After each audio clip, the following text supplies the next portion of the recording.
ফিলিস্তিনে অবরুদ্ধ গাজা ভূখণ্ডে একটি স্কুলে ইসরায়েলি বোমা হামলায় রেড ক্রস কর্মী এবং সাংবাদিক সহ অন্তত ১৯ জন নিহত হয়েছে।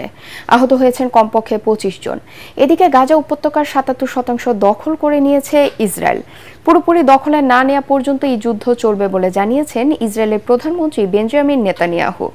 তবে হামাস বলছে ইসরায়েলি যুদ্ধ বন্ধ করলেই তারা সমস্ত ইসরায়েলি বন্দীকে একক বিনিময়ে মুক্তি দিতে প্রস্তুত। আশিকুর রহমান জানাচ্ছেন বিস্তারিত।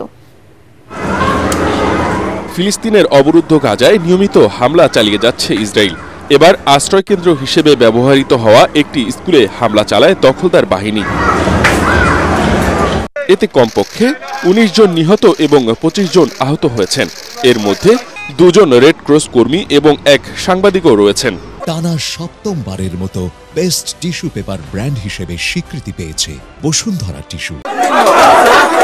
জাতিসংঘের ওয়ার্ল্ড ফুড প্রোগ্রামের বরাত দিয়ে আল জাজিরা জানায়, গাজায় হাজার হাজার শিশু চরম অপুষ্টির শিকার হয়ে মৃত্যু ঝুঁকিতে রয়েছে। সেখানে বর্তমানে ৭০,০০০-এরও বেশি শিশু মারাত্মক অপুষ্টিতে ভুগছে। রয়েছে তীব্র পানি ও খাবারের সংকট। এদিকে গাজায় বোমাবর্ষণ ও স্থল অভিযান আরও বাড়িয়েছে দখলদার ইসরায়েল। এরই মধ্যে অবরুদ্ধ গাজা উপত্যকায় ৭৭% দখল করে নিয়েছে তারা। এছাড়া গাজা ভূখণ্ড পুরোপুরি দখলে না নেওয়া পর্যন্ত যুদ্ধ চলবে বলে জানিয়েছেন ইসরায়েলের প্রধানমন্ত্রী বেঞ্জামিন নেতানিয়াহু। আমরা জানি গাজায় এখনো অন্তত ২০ জন ইসরায়েলি বন্দী জীবিত রয়েছে এবং আরো প্রায় ৩৮ জন সম্ভবত নিহত হয়েছেন। কিন্তু শুধুমাত্র বন্দীদের উদ্ধারে স্বল্প সময়ের জন্য যুদ্ধবিরতি বিবেচনায় আনা যেতে পারে।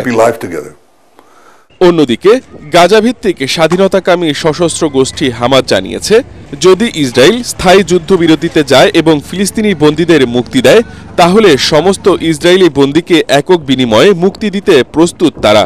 কিন্তু নেতানিয়াহু এই শর্ত পুরোপুরি প্রত্যাখ্যান করেছেন। আশিকুর রহমান, এটিএন বাংলা।